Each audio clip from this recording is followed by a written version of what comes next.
كل حدا قدمته كان معي سيرة ذاتية.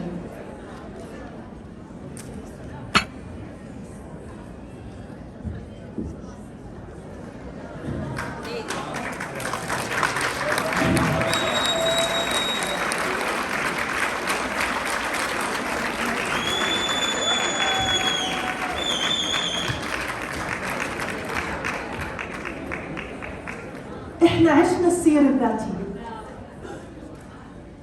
صدقا احنا عشنا السيرة الذاتية. امرأة حديدية بكل ما تعني كلمة المعاني. كل الكلمات الثانية هي إضافة حلوة.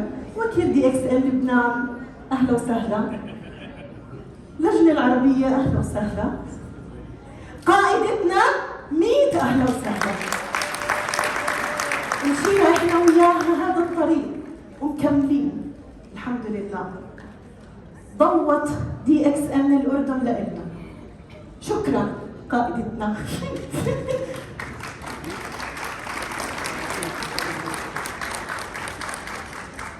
نجم، ماسي، ملكي، ذهبي، حيوها.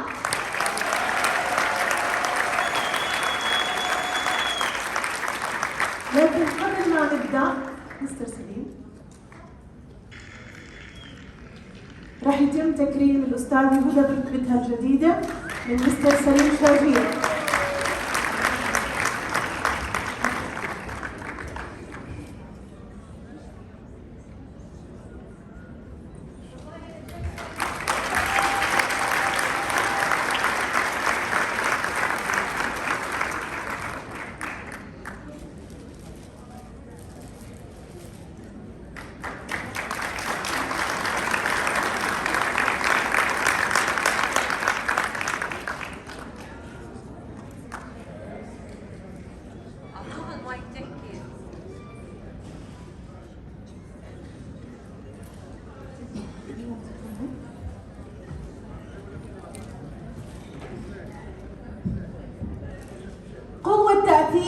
صناعة البيع المباشر. رح نتعرف مع الأستاذة هدى طهماز على المعايير الحقيقية لها.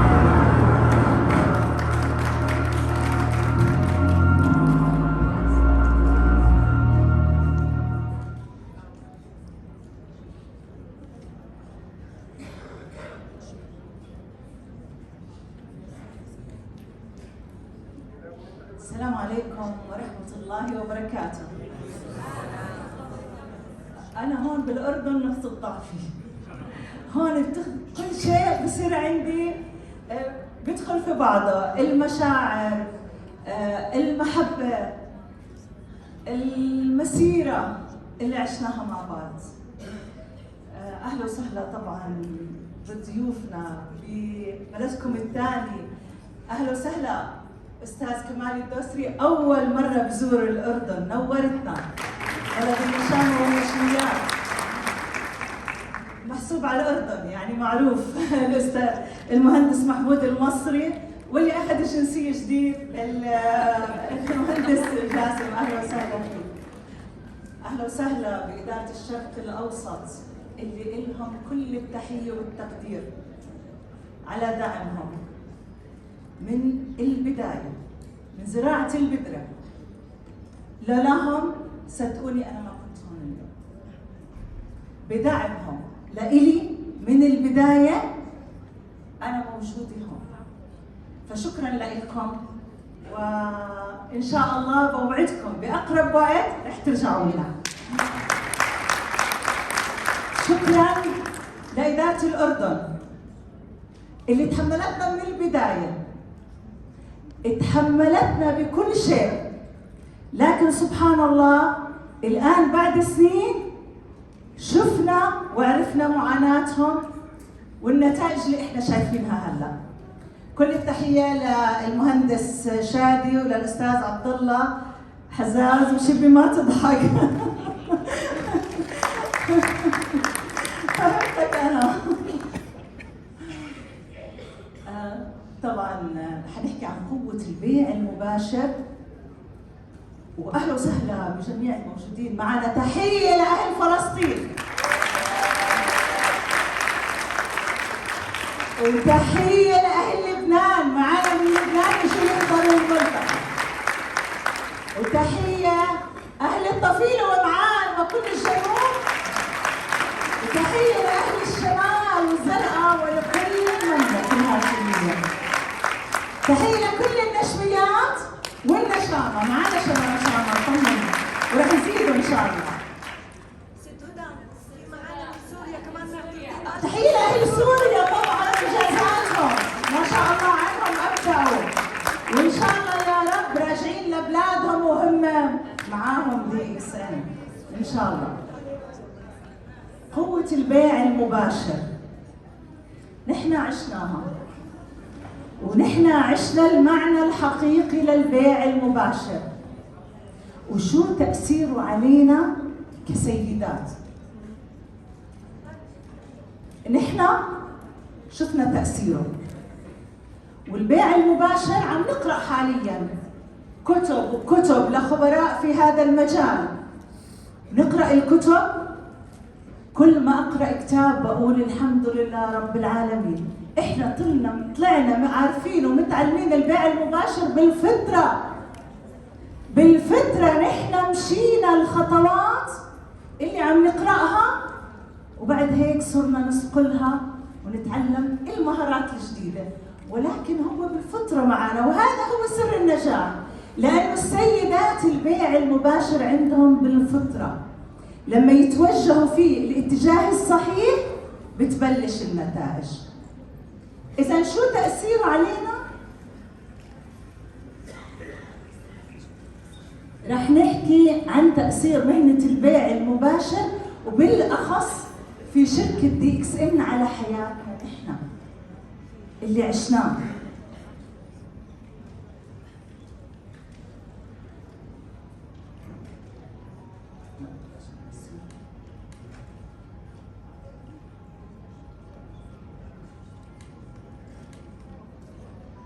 شو نحن تعلمنا من البيع المباشر كسيدات لما بدأنا؟ شو غير في حياتنا؟ التوعية الصحية والثقافية. بلشنا نتعلم كيف نتعامل مع أجسامنا ومع صحتنا ومع صحة أولادنا وعائلتنا، وشو يعني الوقاية خير من العلاج، وشو ناكل وشو نشرب وشو نعمل لنحافظ على صحتنا. وهذا كله شفنا تأثيره بعد عشرات السنين. شوفوا كيف لما نحن بنشوف بعد كلنا بعد فترة شو بنقول لبعض؟ زغرانة ما شاء الله، صايرة شباب أكثر، صح؟ إذا بنشوف العالم الآخر اللي برا بنشوف أغلبهم وين؟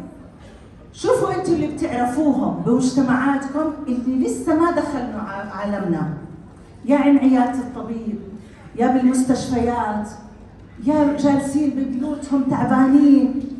الحمد لله احنا هذا زمان تخلصنا منه، وهلا عم نشوف على الحقيقة.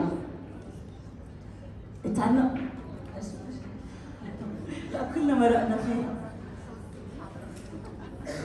اعطوني السر الاسهل اللي نمشي فيه. لا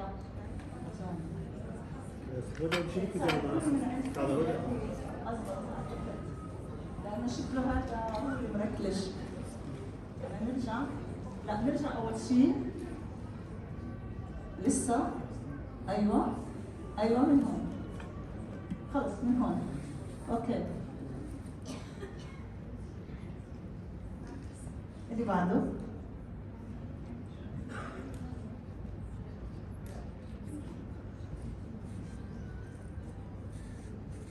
تعلمنا مهارات التواصل، كيف نتواصل مع الآخرين ومختلف الجنسيات. مين منكم للآن ما تواصل مع جنسيات أخرى غير جنسيتنا؟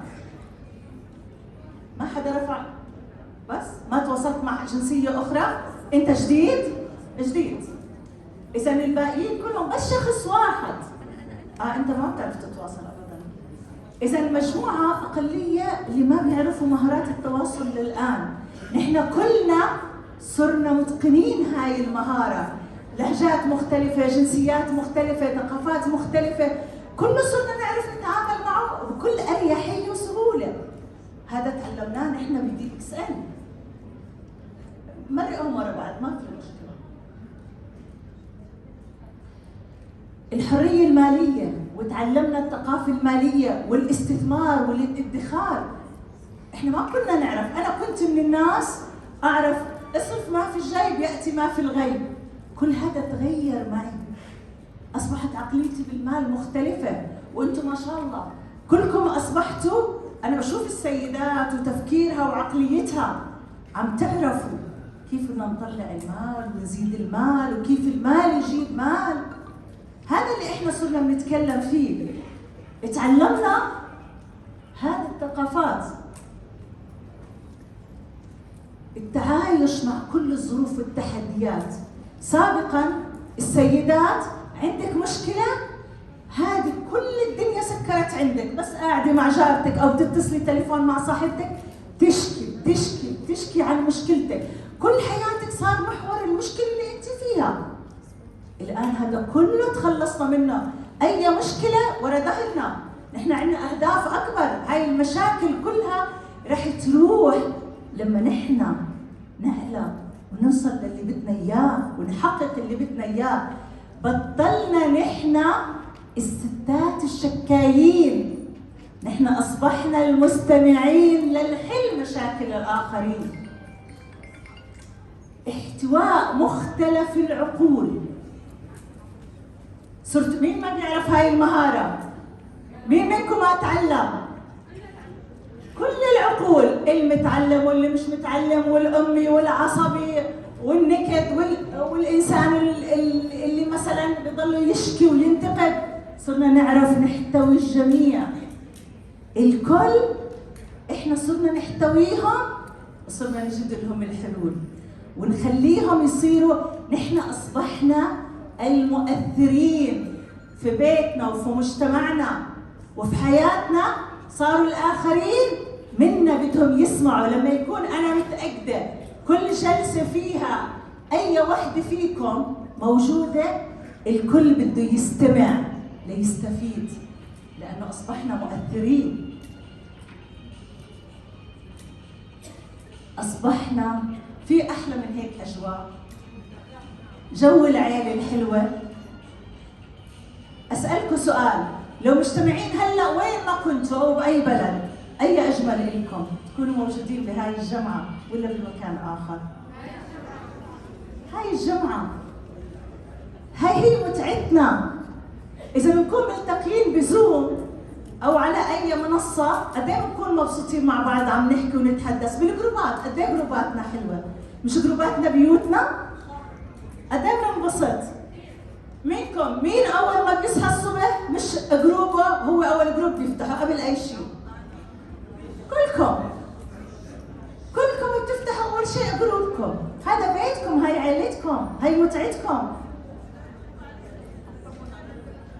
أصبحنا نفكر خارج الصندوق وغادرنا منطقة الراحة. مين بعد منطقة الراحة فيكم؟ في حدا منطقة الراحة؟ كله غادر منطقة الراحة، وكلكم أصبحتوا تفكروا بخارج الصندوق. لو تشوفوا الأفكار اللي عم تتطبق. تحية لأهل فلسطين، وتحية لأهل الأردن، وتحية لأهل لبنان، وتحية للجميع. ولكن صدقاً الأفكار اللي أهل فلسطين عم بيطبقوها وبيحققوا مضاعفة شهرية بالنتائج، لحد هلا ما حدا وصلها.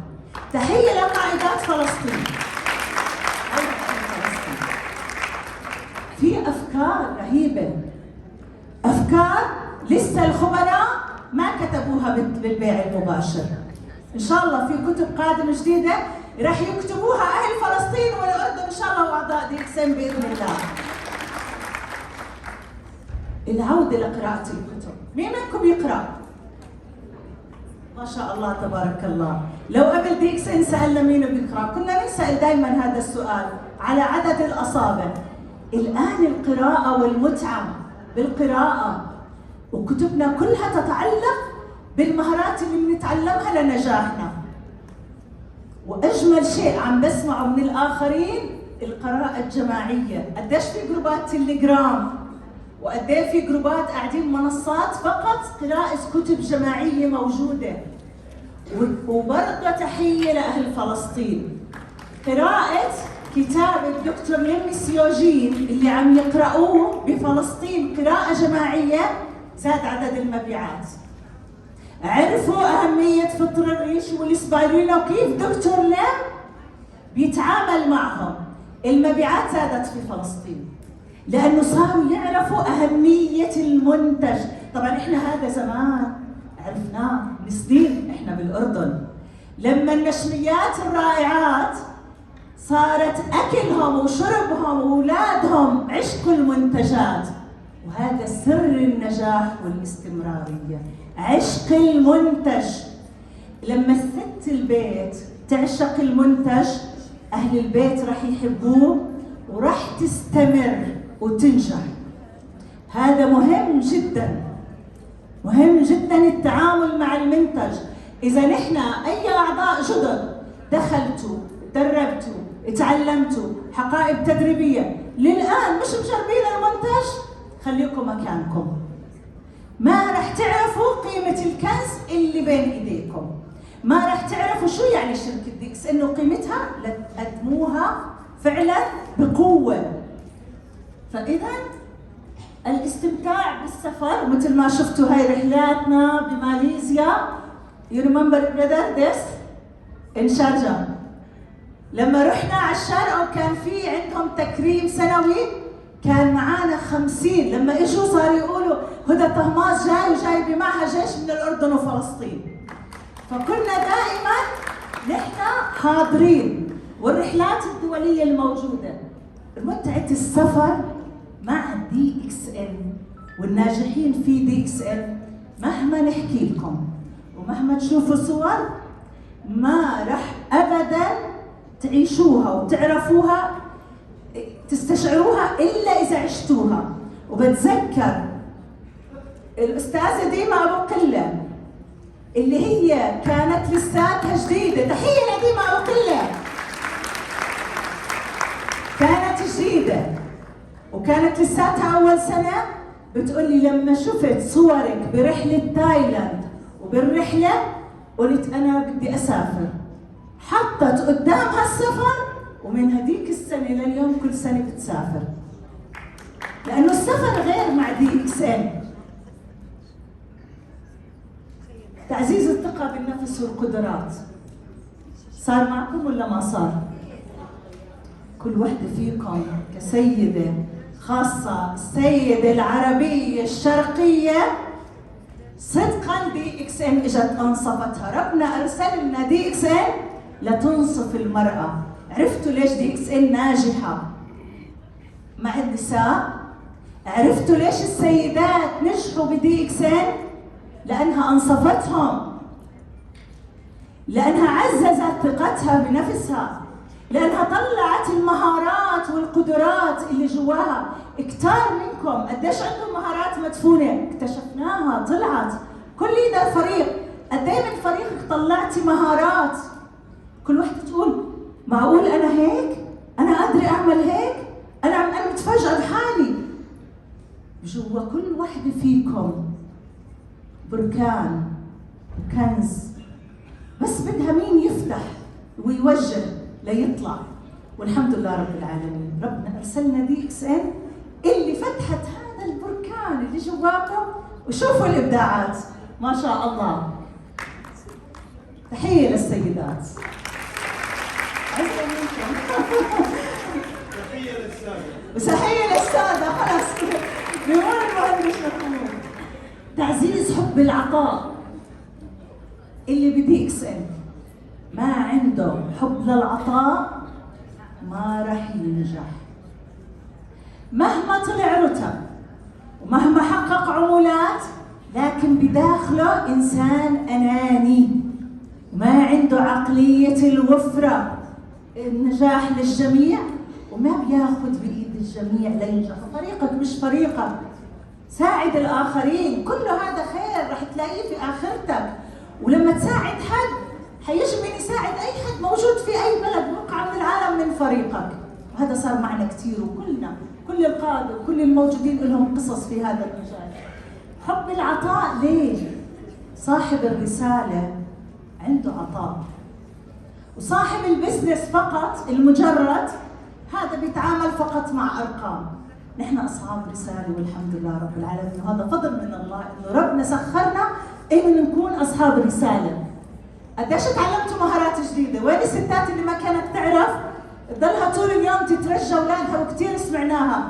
تعال شوف لي الفيسبوك، هاي الاستاذه حنان غانم اول وحده رفعت ايدها ولا محترفه بالسوشيال ميديا، كانت تترجى اولادها. شوفوا لي الاعدادات بالفيسبوك، هلا بتشوفوا كلكم ما شاء الله هي اكثر استقطاب عندها، تحيه لها وعلى استقطابها الرائع من خلال السوشيال ميديا والاعلانات المموله.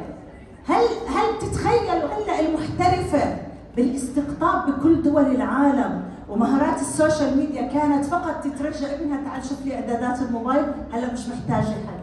كثار منكم هيك تعلمنا. انا ما كنت اعرف افتح فيسبوك واعرف واتساب، هلا صرنا نعرف مهارات، مبسوطين في حالنا، صرنا نجاري هذا الجيل الجديد اللي شايف حاله علينا بالتكنولوجيا. لا احنا كمان بنواكب التكنولوجيا.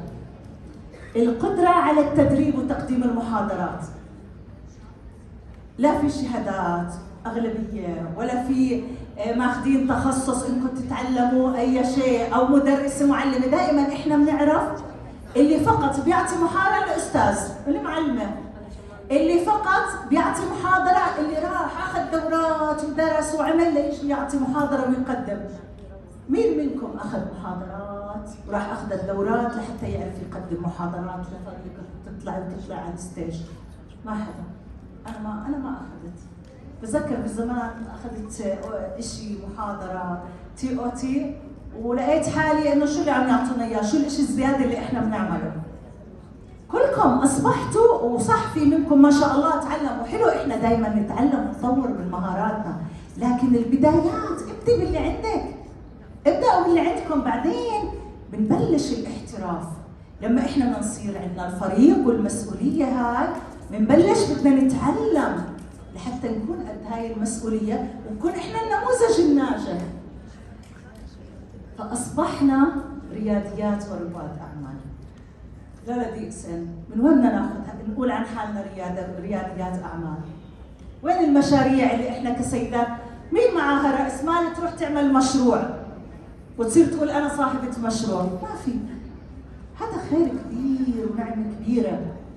واهم شيء وهي اكثر شغلة انا بتأثر فيه، ترك الاثر الطيب.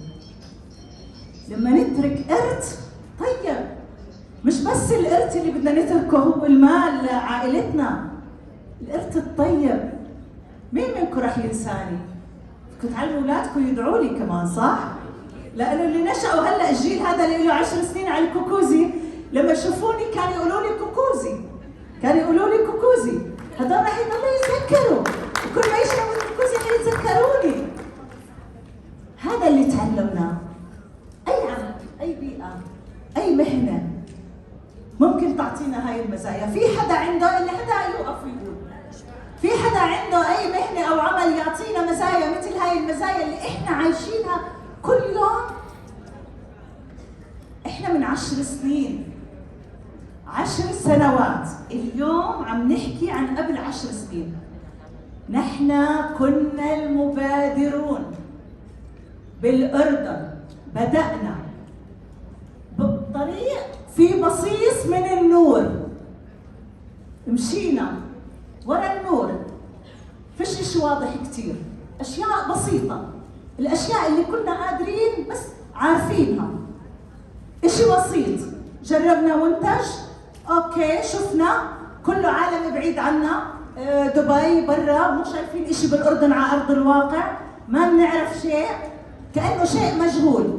ولكن الثقة في الله، هذا التوجيه الرباني، وهذا الشيء اللي ربنا، هذا النور اللي ربنا فرجانا إياه في خير، بتوجيه رباني مشينا ورا. هذا توفيق من الله مش منا احنا ولا اي وحده فينا. مشينا ورا هذا النور، بعد 10 سنين هذا البصيص أضاء لنا الظلام. من أغلب السيدات اللي كانوا عايشين يأس، حرمان، إحباطات، ألم، الآن عالم إيجابي. انفتحوا على عالم إيجابي، حرية مالية. من موظفة بتعاني الراتب ما بكفي، الآن عندها دخل ثاني أعلى من الراتب. من موظفة خايفة إمتى تتقاعد وراتب التقاعد ما يكفي، تحية للأستاذة حنان وغيرها، قدموا استقالتهم من الوظائف الحكومية لأنه الدخل أعلى. ودائما بوجه تحية للأستاذة غادة فريحات، ابنها دكتور الآن. من وين درس؟ 7 سنوات طب. من وين العمولة؟ من وين أقساط الجامعة؟ تحية للأم الفاضلة اللي خرجت طبيب بعملها بمهنتها الشريفة من بيتها. هذه هي DXN، هذا هو واقعنا. والأستاذة هي اسكندراني، أولادها 2 اتخرجوا، 3 ما شاء الله، المحامي وبنتها وبنتها الثالثة تحية لها من عمولاتها. الأب ما بيقدر دخل البيت يدوم يصرف على البيت. شمرت عن زواعدها وقالت هاي عمولتي لأولادها.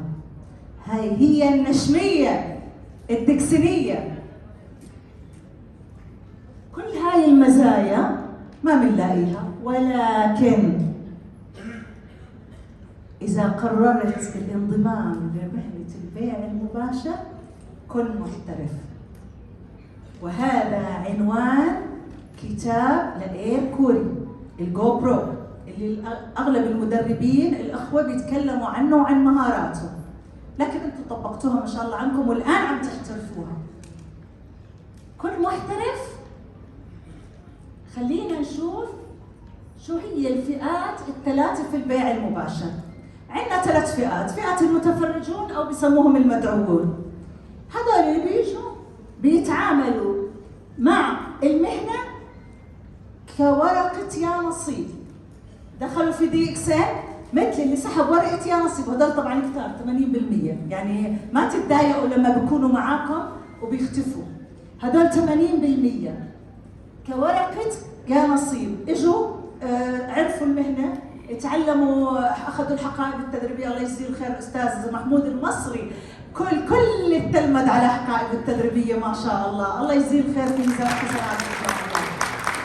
اخذوا حقائب تدريبيه، تعلموا شوي واخذوا ينتظروا امتى بدهم يكسبوا المليون، امتى بدهم يربحوا، امتى.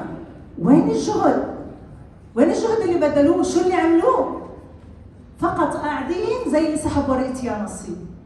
هذول كتار موجودين. الفئة الثانية اسمها الهواة بيعتمدوا على الحظ برضه.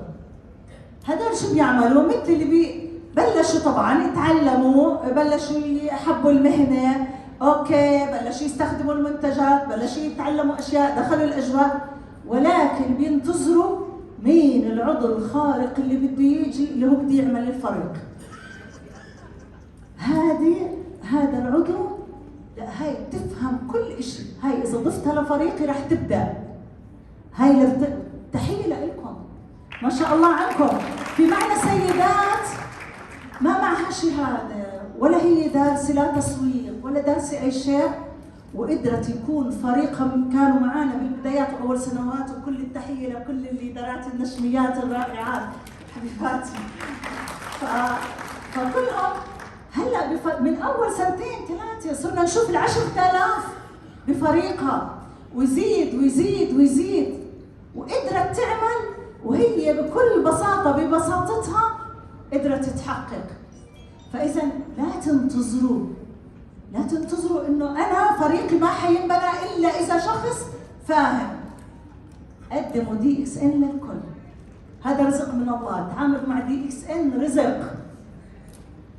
لا ليه؟ لانه احيانا عم بتسمعوا قصص اميه وما شاء الله عنها بتسافر، اميه وبتحقق الاف الدولارات. اذا هذا رزق من ربنا. امتى ربنا بيسر لكم هذا الرزق يجيب لكم الشخص اللي هو يكون شريك نجاح حقيقي، هذا انتم ما بتعرفوا ولا حدا بيعرف ولا حدا بيعرف. فاذا هذول هم الهواة المحترفون. خلينا نحكي عن المحترفين. والحمد لله رب العالمين قلنا احنا طبعا بالبدايه بدأنا، لكن نحن باول سنوات لما بلشنا نتعلم بلشنا الاحتراف وبلشنا نبني. والبناء احنا من البدايه من البدايه ما في عندنا كان تركيز على التسويق، صح؟ كان التركيز على البناء، على الاستهلاك، مطبخك بيتك استهلاكك. وهذا هو اللي خلى هلا للان احنا المنتجات الكل مستمر في استخدامها. فاذا المحترفون هذا هو اللي بدنا نركز عليه. طب كيف بدكم تركزوا على الاحتراف؟ كيف بدكم تركزوا على الاحتراف؟ مين المحترفون؟ انتوا. نركز على انتي، على انا. اذا لما نبلش نركز على انفسنا، بدنا نبلش نركز نشوف شو نقاط الضعف عندنا، شو نقاط القوه، شو المهارات اللي بدنا نتعلمها، ايش الاشياء اللي احنا ضعاف فيها لازم نقويها ونتعلمها، ايش نحتاج من مهارات جديده. احنا هلا في عصر التكنولوجيا، بدنا نواكب التكنولوجيا والسوشيال ميديا وكل هذا. وانا بحكي لكم من 2020 نصف نجاحاتي اللي صارت انا كنت محققه تقريبا النصف الاخر من 2020 سوشيال ميديا واعلانات مموله، وهذا ما شاء الله اغلبكم ابدع فيه. فاذا لما نبلش نتعلم نحن ما اركز على العموله وما اركز على اي نتائج. وفي اشخاص للاسف معانا بعرف يعني في ناس ودائما بنصحهم لكن هم مستمرين بطريقتهم، بيتعاملوا مع DXN كانها صفقه شهريه. انا هذا الشهر شو حققت؟ لا تاهلت، لا ما تاهلت، لا لسه ما اني عملت كل شيء الشهر هذا وما تاهلت. ليه؟ وين فريقك اللي بده يخليكم تتاهلوا بدون ما تسال في التاهل اصلا؟ القائد الناجح في DXN ما بيفكر بالتاهل بالشهر. التاهل حاصل. انت وصلت ماسي تاهلك حاصل وتاهل كبير. ما تقلق بالتاهل وما تقلق بال 300 نقطه وما تقلق اذا قلقت فيهم، معناته انت في شيء خلل بدك تبحث عنه.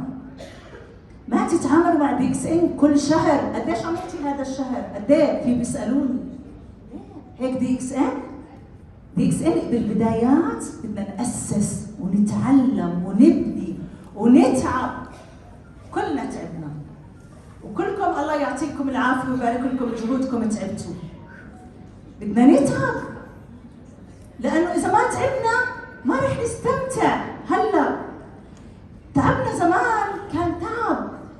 يا ما كنت انا الصبايا اقعد مرات ابكي ويقعدوا يطبطبوا علي ويقولوا لي يلا يا هدى، هاي ام خالد موجوده وغيرها وكلهم وسوزانا وكل الصبايا. لكن هلا بحكي بكل فخر على هاي المرحله، على هاي الدموع اللي نزلت، لانه لولاها انا ما كنت هون، لولاها ما كنا حققنا اللي حققناه. لازم نتعب ونواجه ونتحدى ونصبر لنستمتع. لو انا ما حسيت بهذا كله وما عشته كل شيء سهل ما راح اكون هلا. شو بدي احكي لكم؟ وين قصتي؟ ايش بدي احكي؟ شو قصه نجاحي؟ رحت على الفرع واستقطب الناس وكل الناس صاروا على طول ماسيين ومنتجات وكل شيء وبيستهلكوا وما في اي شيء يواجهني. شو هالقصه الممتعه؟ وين قصه النجاح؟ قصه النجاح بالتحديات وبالالم، هذا هو اسمه نجاح. ما في حدا نجح بدون تحديات والم. فاذا بدنا نركز على انفسنا. انتبهوا، لانه لما تركزوا على انفسكم كل شيء حيتغير. تتعلموا، تركزوا على الاحتراف والقراءه وكل شيء انتم تحتاجوه. والسوشيال ميديا ومهم جدا، وخطوط حمراء تحت السوشيال ميديا بنواكبها وانتم ما شاء الله عنكم كثار، الاغلبيه طبعا شغالين على هذا الموضوع. شو اللي راح يصير؟ راح تلاقوا النتائج ما تفكروا بالعموله، بتلاقوا العمولات صارت تتضاعف، ما شاء الله الفريق بيتضاعف. ليه؟ لانك انت النموذج المؤثر بفريقك. صار الفريق يشوف انت شو بتعمل، صار الفريق يعمل. صرت تعطي هاي النصائح للفريق، صار يطبقها، بلش الفريق كله يشتغل مع بعضه. قديش في فرق بنشوفهم ما شاء الله خليه نحل مع بعض. هون بتبلش المضاعفة والنتائج. هون الفريق خلي يشوفك. لما يشوفك انت شو عم تعمل وبتشتغل على حالك وبتتعلم. هاي انا هدى تعلمت مهارات السوشيال ميديا، هاي انا هدى تعلمت اعلانات مموله. تعالوا صبايا هينا انتم معي، هل اصلا بسالهمش بلاقوا حالهم صاروا باعلان ممول. وين احنا؟ انتم بهاي البلد، بس خليكم وشوفوا، كونوا مستمعين بالاول، بعدين بلشوا. بعد هيك بس مره مرتين، بعد هيك هلا ما شاء الله عنهم انا بقول لهم قولوا لي شو بتعملوا، شو الاسرار اللي عم تحققوا فيها هاي المضاعفه والنتائج. هيك لازم نكون. فاذا شو هي عناصر الاساسيه بالبيع المباشر؟ 3 عناصر ما في غيرهم، ما في حدا عمل سحر زياده. المنتج، خطه العمولات، والعضو. انت بما انه غيرنا يقدروا يقنعوا الاخرين بالمنتج ويخلوهم يستهلكوه، وغيرنا قدر يسوق المنتج، وغيرنا قدر يخلي مثل ما شفتوا بدبي يشربوا الكوفي وبكثير اماكن.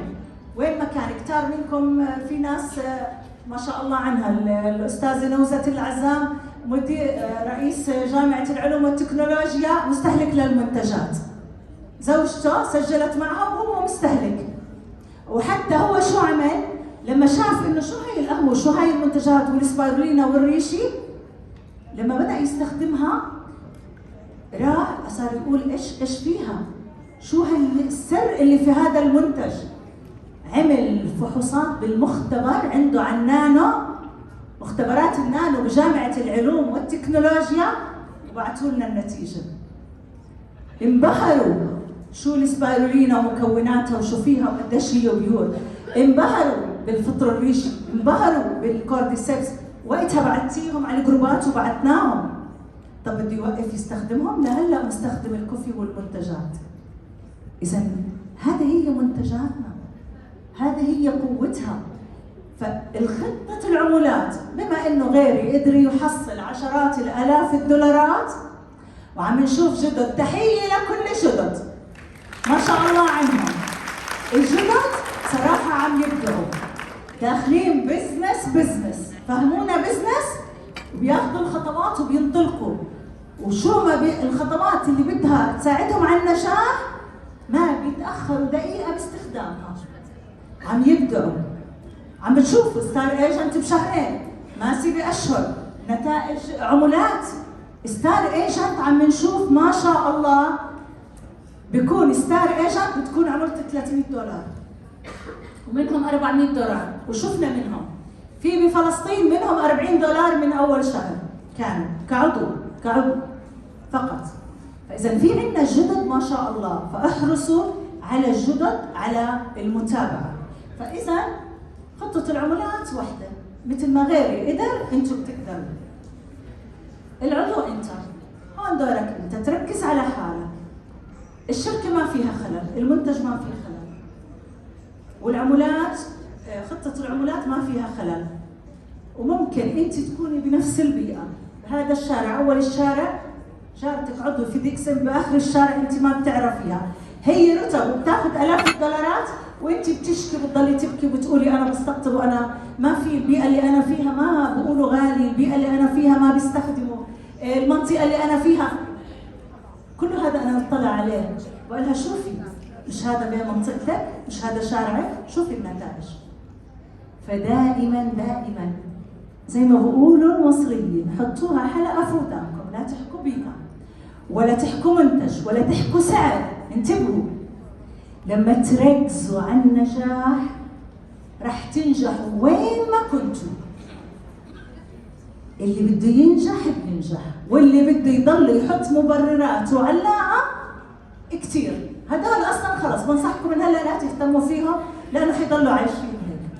فاذا هاي هي العناصر. طبعا اكمل هيبه.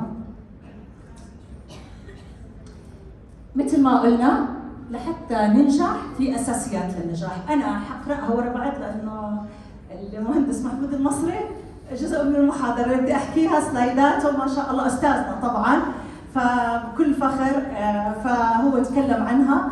فحتكلم عن أساسيات على السريع. أكيد هاي المهارات، مهارة البيع المباشر هي 7. ما هي؟ كيف نكتسبها؟ المهارة الأولى اللي هي إيجاد المرشحين لبناء الفريق. مثل ما تفضل المهندس محمود، قائمة المعارف والتركيز على وسائل التواصل الاجتماعي. بس هذا لكم أصدقاء من وسائل التواصل الاجتماعي. لكن هون إحنا قائمة المعارف طبعاً مثل ما قلنا الأهل، واغلب الاهل، وانا واحده من الناس اللي اهلي عادي لهلا ما في بيشتغلوش DXN، حتى استهلاك والمنتجات عندهم الشيء الكل بيستهلك شيء طبيعي. وتحيه لاختي ليلى لان هي صارت الوحيده بالعائله معي. فاذا فشيء طبيعي، ما تتضايقوا لما تقولي اهلي مش معي، خلي يشوفوا نجاحاتك بعدين ويشوفوا ان شاء الله. هلا مثل ما تفضل مستر سليم، بس يشوفوني بالبرايفت جيش بصير يغيروا رايهم. فاذا هي وسائل التواصل هي ايجاد المرشحين وقائمه المعارف، واكيد بدها احترافيه وبدكم تتعلموها وتتعلموا كيف. ما راح احكي عنها مثل ما حكينا، شرح مفصل عنها المهندس محمود المصري، ولكن احنا ببداياتنا كنا نعمل قائمه المعارف هي. قد ايه كنا نحكي لبعض يا صبايا كل مره غيري الصالون اللي بتروحي تعملي شعرك فيه، لحتى تتعرفي على صاحبة صالون جديدة. حتى لو ما بتقولي أنا مثلا لا ما بحب، بخاف تخرب لي شعري، هاي متعودة عليها إلى سنين، بقولها بس روحي إن شاء الله اعملي بس شوي لشعرك، لحتى تتعرفي على صاحبة صالون جديدة، وطبعا زباينها الجداد وأنت موجودة وقاعدة. دائما أنت اصنعي قائمة المعارف، دائما روحي على جيم جديد غير الجيم اللي أنت فيه. حتى لو سجلتي بأكثر من جيم إذا بتقدري سجلي وروحي. دائما غير الجمعيات اللي بتروحي عليها بتحفظي دروس قرآن او بتحضري فيها اي شيء بجمعيات معينه، دائما غيري، ما تضلي بالشيء اللي انت متعوده عليه، لحتى يصير عندك قائمه معارف. وبرضه مثل ما تفضلوا الاساتذه، مش مجرد احنا صار عندنا اي حدا جديد نبلش نحكي، لا، في هون خطوات كثيره بدنا نتبعها لحتى نوصل نعرض على هذا المرشح، نعرض له DXN. هلا انتم موجودين كلكم هون، كلكم اخذتوا صور على الحالة عندكم بالواتساب وعلى الفيسبوك، نزلوا صوركم. لما انتم يكون عندكم هلا ناس جدد متعرفين عليهم، اذا كان بصالون باي مكان، عملتي قائمة بس فقط تعارف، اسماء عندك بالموبايل وحطيتيهم عندك، مش هيشوفوا هاي الصور؟ حيسألوكي، حيصير يلفت نظرهم وين هي طلعت مش إنسانة عادية، لا هي مثلا اللي من فلسطين، هي الأستاذة دلال بالأردن. هذا طب ما هي فلسطين، شو أخذها على الأردن؟ شو الإشي اللي خلاها تروح على الأردن؟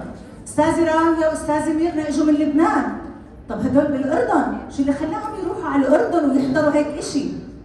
ما إحنا حب الفضول عندنا كثير، إحنا خاصة الستات، بأي طريقة بدهم يعرفوا السر، وين أنتِ؟ طب هي عم تشرب القهوة وبتصورها وهيك، طب شو هاي القهوة؟ إشي جديد المغلف بطريقة، هاي كلها ما إحنا أنت عم بتخلي اللي أنت الجدد هدول عم بيشوفوا، اللي عارفينك، واللي زهقتيهم DXN عارفينك، لكن الجدد هدول اجت بيهم. هذا هو التشويق، شوي خليهم يوصلوا للمرحلة اللي هم يسألوكي، وإذا ما سألوا أنت هون بتبدأي بالحركات الذكية عندك لتبدأي معهم. هي طبعا احنا بنقدر زي ما قلنا دائما بنجدد قائمة المعارف، والسوشيال ميديا موجود الآن بقائمة المعارف، تقدروا كثير انتم تخلوا عندكم قائمة معارف. المهارة 2 اللي هي دعوة المرشحين لفهم المشروع اللي بتقدمه لحتى يوصل للحرية المالية أو أي شيء هم بدهم إياه.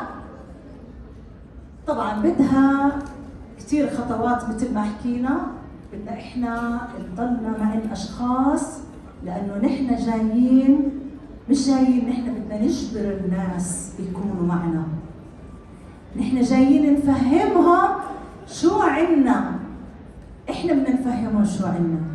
فلهيك بدنا نكون اذكياء انه احنا نفهمهم شو اللي عنا.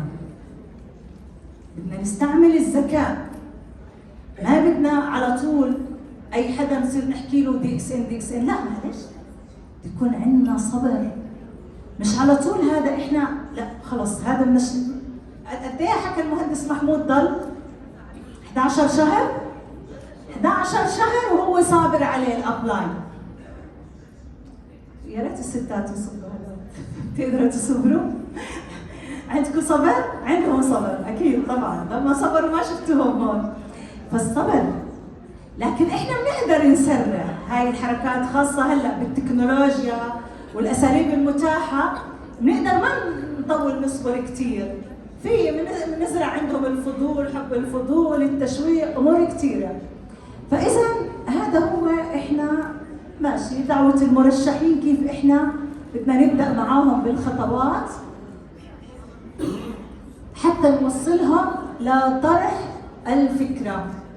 بدأنا معهم مثل ما قلنا خطوة خطوة، بدنا ناخذ يعني نحاول نعمل معهم لقاء بأي طريقة، لكن أكيد كلكم تعرفوا اللقاء إحنا مش إحنا بنحدد، بنحاول، لكن بنحاول إحنا نخيرهم دائما خيارين لحتى يختاروا خيار، وما ننهي حتى إحنا نكون يعني ناخذ الخيار. هلا إحنا بدنا نطرح الفكرة عليهم، أهم شيء ما نقدم أنفسنا فعلا.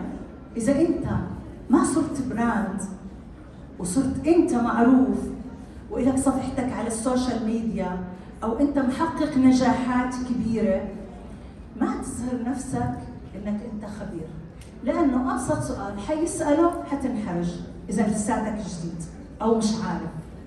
فلهيك ليش بنقول انت نضلنا نشتغل على حالنا حتى نكون احنا نقدر لما يسالونا نجاوب اي شيء بكل ثقة وبكل قوة. فإذا تعلم كيف تروي قصتك، كل حدا فينا له قصة، وهي طبعا دكتور لين دائما هذا اللي بيحكي لنا اياه، قدموا دي اكس ان ببساطة، احكي قصتك، tell your story، هي دي اكس ان، ونحن هيك نجحنا بالأردن صح؟ جربنا، نجحنا، راحت اخذت العمولات من الشركه، كانت عمولتها بلشت تطلع عموله عاليه اعلى من راتبها، بلش الكل يشوف، صارت الحقائق. اذا هي القصص، تحكي قصتك، تحكي شو كنت انت قبل. لما بتيجي بتحكي لنا الاستاذه حنان غانم اني انا كنت موظفه بشتغل الصبح وبشتغل بدرس في مدرسه حكوميه وبعد الظهر بعطي دروس خصوصي، وعندي اولاد برعاهم وانا مسؤوله عنهم، وعندي بيت انا بدي هذا البيت اكمله وادفع اقساطه، وانا عندي مسؤوليات. عم تحكي لنا شو كانت. اجت دي اكس ان، تعلمت دي اكس ان، بدات في دي اكس ان، بلشت عمولات. لما العمولات ارتفعت استغنت عن الجزء الوظيفي من الدوام البارت تايم. بعد فتره لا انا بدي استغني عن كل الوظيفه، استغنت عن كل الوظيفه. فرجتهم، هاي قصتها. تيجي الدكتوره غاده الخياط بتحكي قصتها. انا كنت بشتغل كلينيكال فارماسيست بشركه للابحاث والدراسات وشركه انترناشونال ومعروفه، واشتغلت وبسافر من بلد لبلد وبنروح مؤتمرات وبنروح كل هذا. ما كنا نقولها سفر، تقول انا زهقانه السفر، انا يوم بالكويت ويوم بلبنان ويوم هون ويوم هون، وبتاخذ راتب ممتاز بوظيفتها. تحكي قصتها. اجت كورونا، بكورونا وقف السفر، بكورونا نزل الراتب للنص، بلش ينزلوا الراتب، صارت بلش ما شاء الله، تحيه لفريقها بفلسطين الرائع، بلش الفريق يكبر ويكبر. باليوم اللي هي قدمت استقالتها كانت عمولتها اعلى من الراتب، وبدات من يومها الاعلانات المموله وانطلقت، لانها قبل كانت بوظيفه مش متفرغه وما بتقدر كثير تظهر بهذا المجال، لانها هي موظفه بالشركه وعندها دوامها وعندها وظيفتها، وانطلقت وما شاء الله عنها. هي قصتها. لو انتم مش مسجلين وحكيتوا بقصتها، مش بتسجلوا معها، مش بتشجعوا، مش بتشوفوا انه هي كيف كانت حياتها، مش كيف اجت دي اكس ان وكيف غيرت حياتها، وشو هي الان لما تفرجيكم صورها بماليزيا وصورها بمصر وصورها بتركيا وصورها بدبي، وتفرجيكم عن حياتها وعن فريقها. محفزة ولا مش محفزة؟ محفزة، كل السيدات أغلبهم بحبوا يكونوا هيك. إذا اسمع قصتك، تحية لها ولجميع الموجودين. فإذا هاي هي قصتك، ماذا كنت سابقا؟ هاي الخلص تقريبا، والأمور اللي أنت بتحبها وشو أنقذتك دي السنة. المهارة 4، المتابعة من المرشحين، برضه تفضل المهندس محمود عنها. مثل ما قلنا باللقاء الأول ما بدنا نستعجل نتائج إنه إحنا العضو خلص لازم يسجل. دائما لازم ما تعتمدوا أنا في عضو بدي أستقطبها وبدي أسجلها. نعم، خلي عندك هاي الثقة إنك رح تقنعيها، بس ما تكوني إنه أنا خلص لازم تسجل اليوم، ماخذ القرار وإنك أنت إذا ما سجلت إنه خلص. هذا اللقاء الأول، واللقاء الأول لازم ما ينتهي إلا أنت محدد الموعد الثاني. هذا اللقاء فقط هيك تعاون. مش اتفقنا بدنا نفهمهم شو عنا؟ إحنا بدنا نفهمهم شو عنا. فإذا بدك تبلشي تفهميها شو عندك وتكوني مستمعة لها، لأنه بدنا نسمع شو مشاكلهم لنقدم لهم الحلول. بدنا نكون صادقين، وطبعا نفس تفضل الأستاذ محمود، دائما نقول احنا جمله ما يخرج من القلب يدخل الى القلب. تصنعوا بعد عنه. المشاعر الحقيقيه هي اللي بتوصل، مهما حاولتوا تمثلوا مشاعر. اذا انت فقط عم تقدمي مشروع دي اكس ان فقط لتستفيدي انت رح تشعري، عم بتقدمي دي اكس ان لتفيديها رح تشعري انك انت جاي بدك تساعديها، مثل ما انت استفدتي من هذا الخير عم بتقدميه للغير، كله رح يوصل. طبعا في نرجع شوي، بدنا نرجع عندنا هون اسئله والاعتراضات بدنا نكون كمان نرد عليها، ودائما كلنا بنستعين بمحاضره المهندس محمود فن الرد على الاعتراضات رائعه جدا.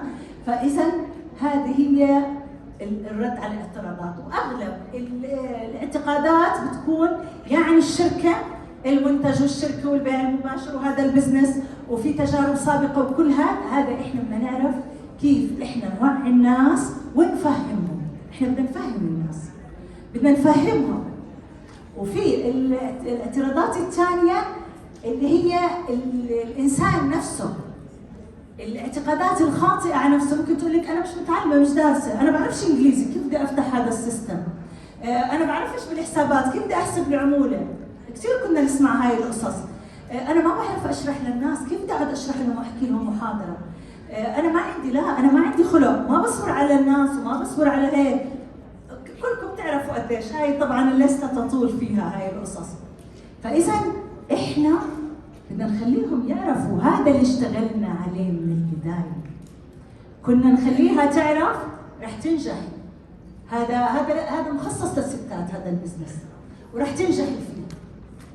وكنا هذا نعزز الثقة عندها. طب شوفي فلانة هي ما كانت تعرف شيء، شوفي شو صارت هلا. انت ما شاء الله عنك، ما شاء الله مبين عليكي انك انت شاطرة ذكية، مبين عليكي انت عندك اسلوب اقناع. قد ايه بنلاقي ناس هيك. اظهري لها هاي الاشياء الايجابية اللي عندها، عززيها عندها وبلشي، بتلاقيها بتصير ترتاح، تطلع اشياء ثانية، تقول لك والله انا لو تشوفيني لما كنت زمان انا كنت هيك وكنت هيك، بس لما اتجوزت انفصلت. صح؟ نسمع هاي هاي كلها بنسمعها. قد ايه سمعتوا هاي؟ مضبوط؟ وين الستات؟ صحيح؟ انت جازك حدك، ما فيك تقولي عند الكل، معك حق مو عند الكل. فاذا انت بتقولي لها لا ما انتفستي، انت اللي عملتي في حالك هيك، انت هاي المهارات بتقدري. انا هدى طهماس امتى بدات في دي سنه؟ بعد التقاعد بسنين، ما بدي اقول لكم كم سنه طبعا بتصيروا تدوروا على العمر. فبعد التقاعد بسنين، بعد ما تقاعدت انا نجحت، بعد ما تقاعدت دخلت هذا البزنس. مش تقاعدت وقلت خلاص، لا طلعت تقاعد مبكر بس عشان احكي لكم 15 سنه. فاذا احنا خليهم عارفيهم شو عندهم امكانيات.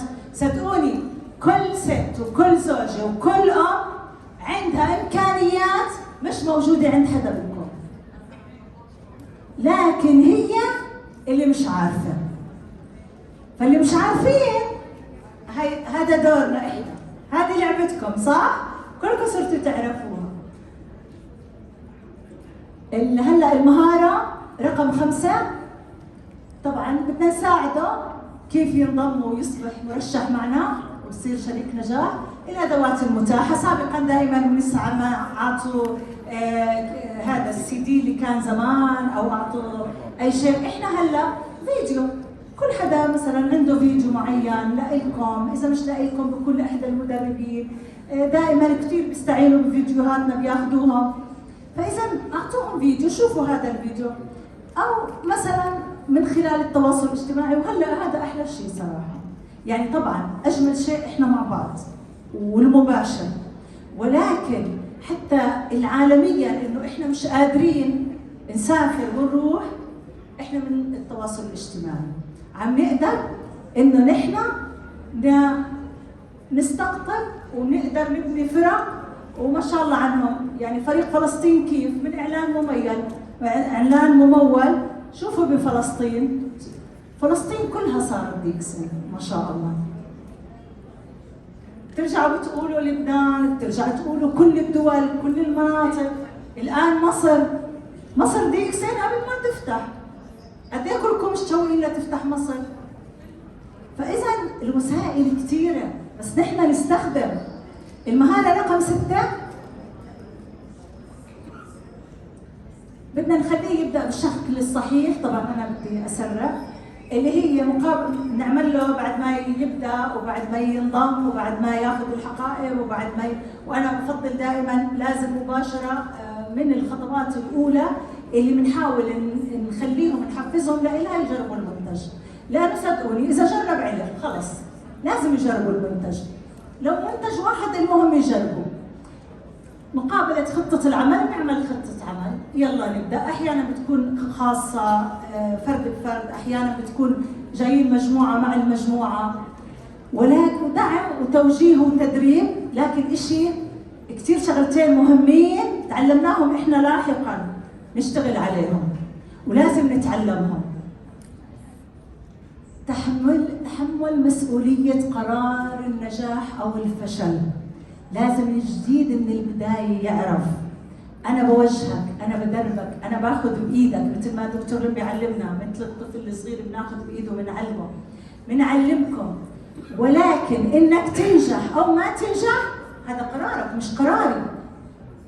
لأنه اللي مش مقرر ينجح لو يضلوا سنين، وصار معانا سنين ناس وإنه مش مقررين ينجحوا ضلوا مكانهم.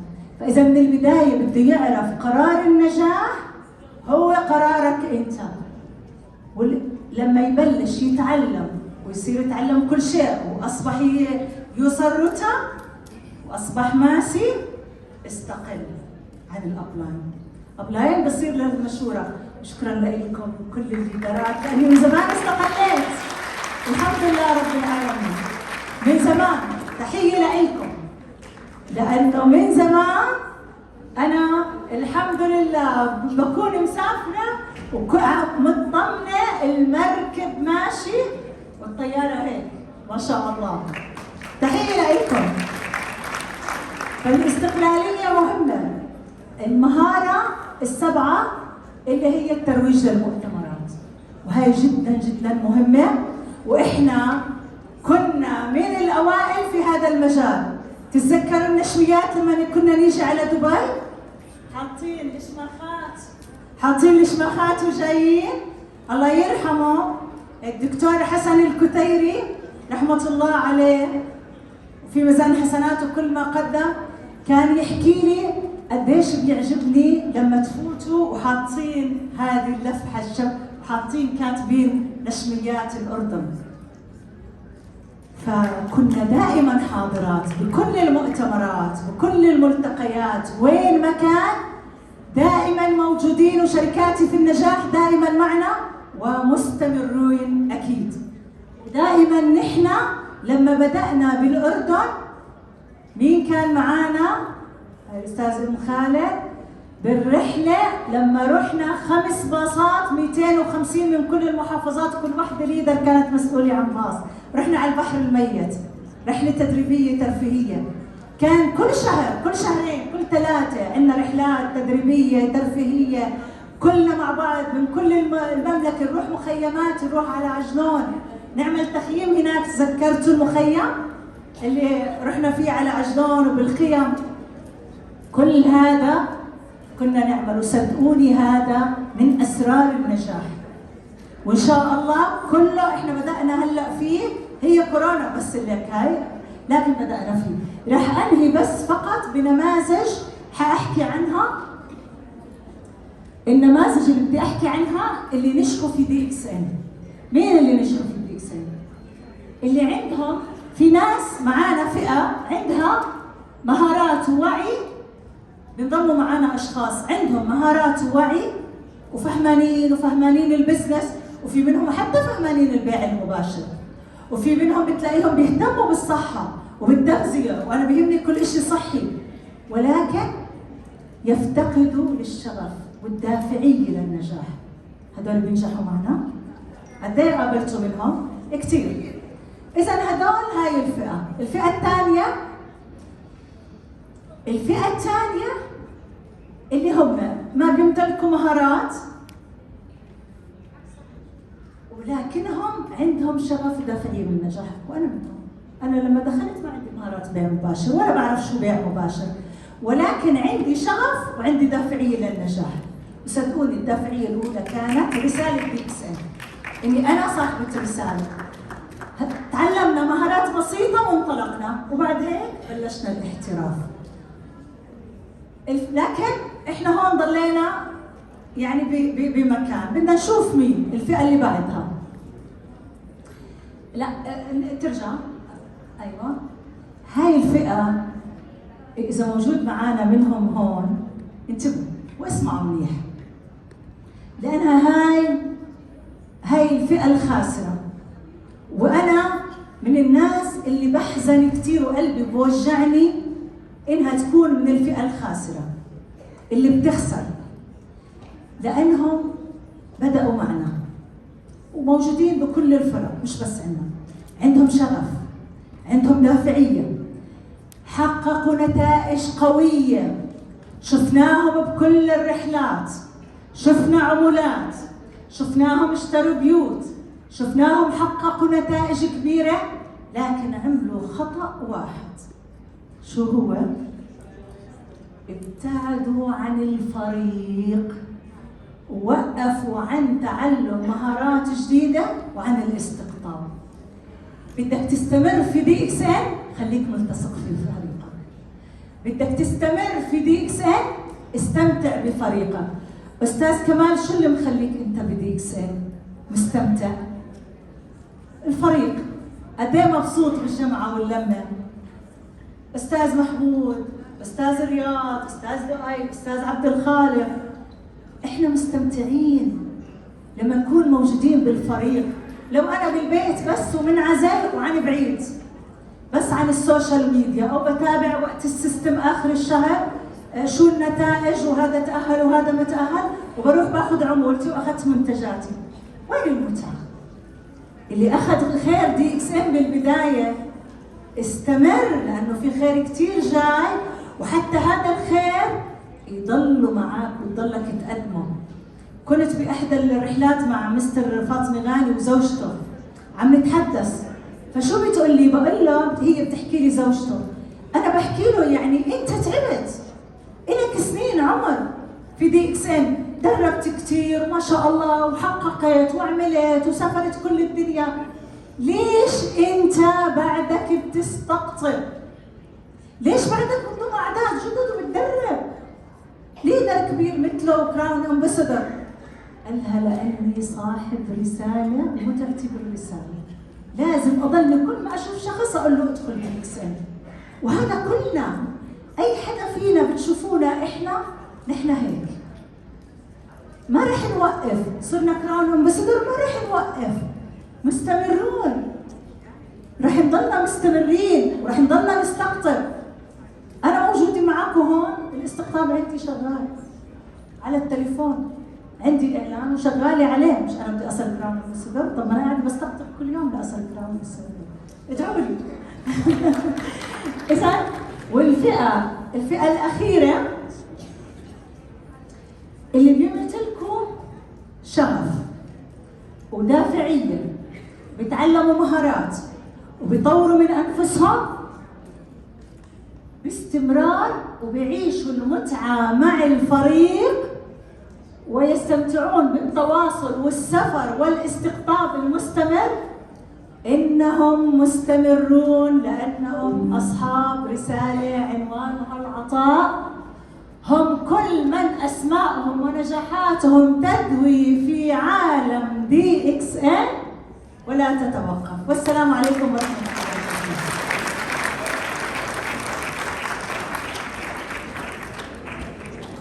شكرا للأستاذة هدى طهماز.